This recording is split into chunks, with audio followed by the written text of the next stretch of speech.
go and apply to, let's say, F&B. And I agree with the F&B thoughts. I mean, there are probably hundreds of restaurants in Serangoon Road. I can tell that because I do go there to eat.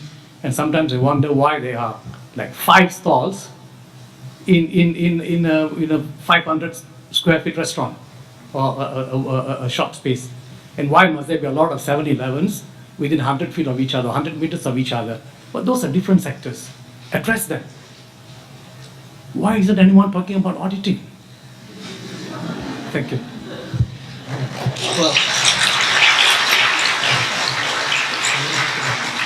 Well, I'm an accountant, so I have the interests of accountants at heart. But I wouldn't agree that auditing is the most unproductive. In fact, I always feel that auditors are extremely productive because when I was still in Deloitte, we sent managers overseas for attachment. In Singapore, an audit manager will have to deal with 3 or 4 jobs at the same time. When we send our managers to US, to UK, they say we actually switch off because as manager we handle 1 job at a time. So I beg to differ, we are extremely productive. We are using 1 audit staff to do 4 persons' work. The real problem in the industry is low fees. Honestly, if you ask yourself, how can you do an audit for $800? Tolong minimum 8,000. You cannot do it for $800. You open the file, 1 hour gone. Yes. So never, I think the small practitioners can group together and say minimum audit fee, 5,000. Yes.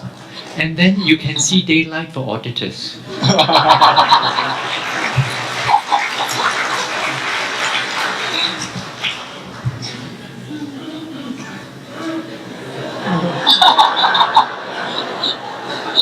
This is getting to be quite interesting. You don't want the competition commission to come after you, Professor. So we can't get together unless you are probably in petrol industry or some other industry where somehow the petrol prices are almost the same. You can't do that in any sector, or rather in every sector, and certainly not in an audit sector. So just like minimum wage, there have been a lot of talk about minimum audit fees for as long as I can remember, but it never has happened and probably never would. But I think what we need to address is the dire shortage of people. And I also disagree with Professor, because to me, productivity means that if you are, I mean, it's true in a broad sense, the people in UK and Australia do 1 job and you do 4 jobs, but you're probably staying back more than 4 times the time that they are spending at work. So there's a balance to be, but I think there is something serious about our industry, and I think something must be looked at. And we do hear stories about how hard and long auditors work. Surely there's something that's not right.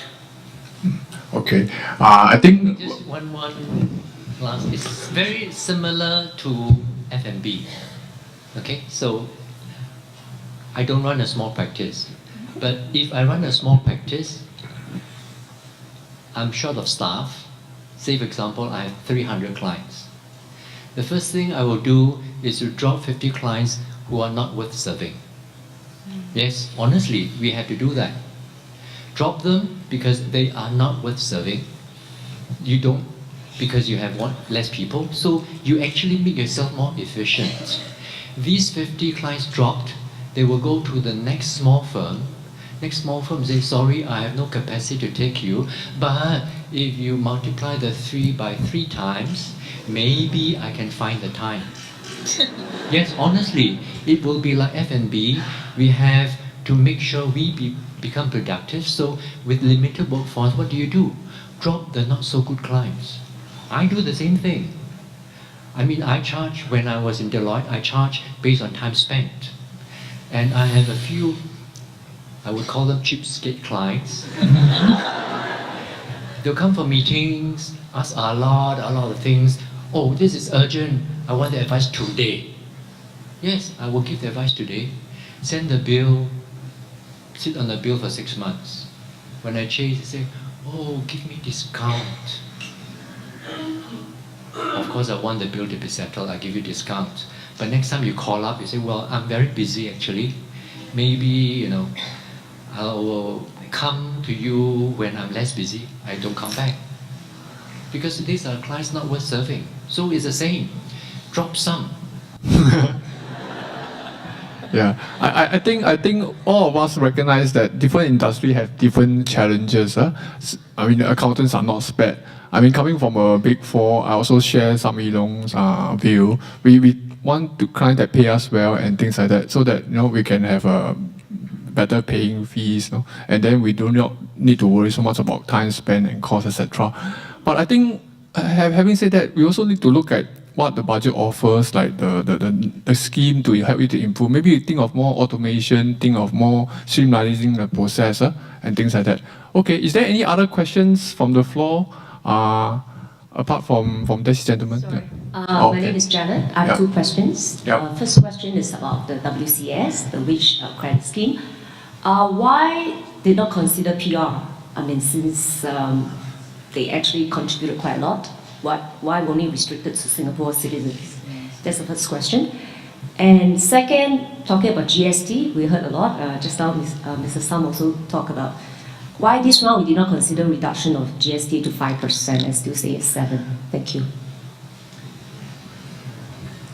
Okay, first for the WCS, I think if you recall, the government had been hammered a lot of the times for not looking after Singaporeans, honestly. And I feel it because I did my national service. Then, during the active time, you have to be called up for reservist training, your work is disrupted. But if you bring in a PR, they don't have to do NS. So this is the government's way to tell people, look, we recognize citizens should be accorded some special treatment. We need foreign talent, but we should not forget our own Singaporean people. So hence, the scheme targeted at Singaporeans. And also, because Singaporeans stay for good, so we need to move their standard of living up. That's why initially I was saying, I like this budget a lot, because it focuses on things that are very important to the poor people. Well, we're getting late, so I have these two questions. Please confirm that the government still grants the PIC bonus dollar for dollar, whether the company claims tax deduction or cash conversion. The answer is yes. Because the bonus is given if you spend at least 5,000 on PIC items. And dollar for dollar bonus is eligible for a minimum spending of 5,000 per year or over 3 years. Over 3 years, you can claim up to 15,000. So if you spend more than 5,000, you claim more, but the total over 3 years cannot be more than 15,000. And last question, why do you think the magic figure of 40% subsidy? Well, the government doesn't believe in just giving. So it is not healthy if you say, well, it doesn't matter, it's not my money, I give you $200 increase. So what the government says, well, by all means incentivize, pay your workers more, we are prepared to fund you. But it cannot be a situation that the government funds more than what you fund yourself, hence 40%. And honestly, as I have demonstrated, the 40% is a very generous funding because it's compounded over 3 years. Much earlier on, I understand Still Salam actually highlighted SPF, Singapore Business Federation, put up a recommendations for the budget. and he was highlighting a lot has been adopted. The WCS was one of those that actually we highlighted, but our original intention wasn't this way. Initially, when we came out, we noticed that the current way we are mobilizing our productivity is by disincentives, levies. And it seems like the dual lever, one is quota, one is levies. The levies keep increasing, but after it's coming to a point that it's driving inflationary pressure, but with very little deterrent effect. So we were going back to MOM and said, are there ways that we can actually incentivize people to hire local? And so instead of just a stick, but a carrot to actually help them in that. So we then were saying that there should be a way that companies who are highly productive hire locals, and those who are not productive and have been perhaps recalcitrant and relying on foreign workers. So therefore, we should come up with incentives to incentivize one group and not the other. We therefore ask for a rebate of the levies by number of workers. So I think while they look at it, MOM, the first response they gave to us, and TI too, they said, yeah, but I can't be assured whatever I pay to you, the businesses, will actually be channeled to the local Singaporeans. And because I think you ought to actually help the local Singaporeans in this case, because a lot of benefits locals are not filling in. So in this case, they tweak our proposal. They now call it a wage, the wage credit scheme, and therefore it has to be directed to the local. So the scheme has been tweaked in this way, and at the same time it solves a problem. The lower wage then will actually be able to feel this increment, and therefore it promotes the inclusive growth. Okay, we have time for one last question before we wrap up the session. Anyone want to ask any more questions? Okay, our company hire like more than 400 workers, and we pay more and more levy. So, what's the scheme government provide to the industry area for this construction industry? Just now you say you have the part-time pool for the F&B, but what kind of scheme the government provide for the construction industry? Thank you. Okay. The construction industry actually comes under the purview of the Building and Construction Authority. So, it is one of the sector that has been identified under the National Productivity Council as a key industry to upgrade. So, if I recall correctly, under BCA, they actually have got grants for if a company actually implements a certain form of automation or improvement in work processes, and they can actually get access to some of these grants and schemes as well. And I think similarly under the PIC, that can also be claimed, whether it's automation or training. Okay, where Spring is concerned, our capability programs apply as well if it's relevant to the company. So, for example, if you talk about let's say the SME talent program, which Minister will announce sometime next week, where we will actually look at some form of support to encourage students from, or rather graduates from IT and Poly to work in SME. I think that will be relevant as well. Okay, so I would suggest that your company actually identify how you want to improve, and what you're actually looking at. Then you can have a discussion with us or BCA, and then we can sit down with you and we can actually share with you. Okay, I think the earlier question on the job WCS, maybe I'll just touch a bit on that. Singaporeans versus PR. I don't think the WCS will result in a situation where, because in a company you have all sorts of workers, and they contribute to the company's goals, productivity. It should not result in a situation of, because you are Singaporean and because of WCS, I'm going to pay you more. And because you're a foreign worker, because you're PR, sorry, you get less. Okay, I think, that's why I said how the company want to use it, to reward productivity. It has to be,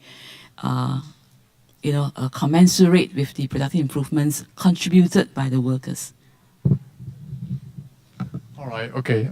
We have to thank the panelists here for their very valuable insights, yeah? Okay, thanks.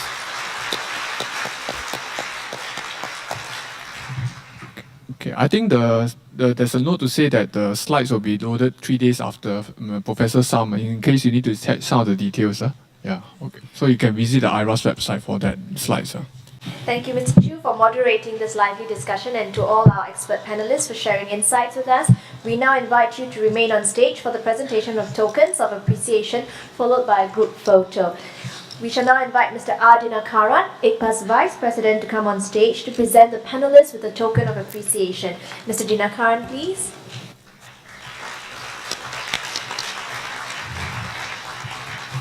First, we have Mr. Chu Hong, Partner of Tax, KPMG Singapore.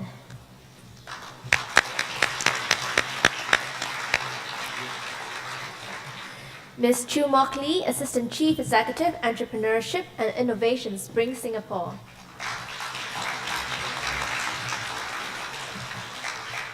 Mr. Victor Tay Kah Soon, Chief Operating Officer, Singapore Business Federation.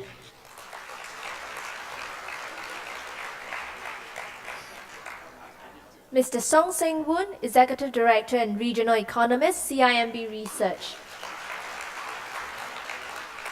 And last but not least, Professor Sami Long, Professor of Accounting Practice, Singapore Management University. Thank you once again to all panelists for your support and contribution to this morning's seminar. Could we have all panelists take a group photo, please? Thank you. We have now come to the end of the ICPAS Budget 2013 update and its tax implication seminar. Before we part, I would like to kindly request your help to participate in the online ICPAS membership survey, which can be found on our corporate website. Thank you, and I wish all of you a good day ahead.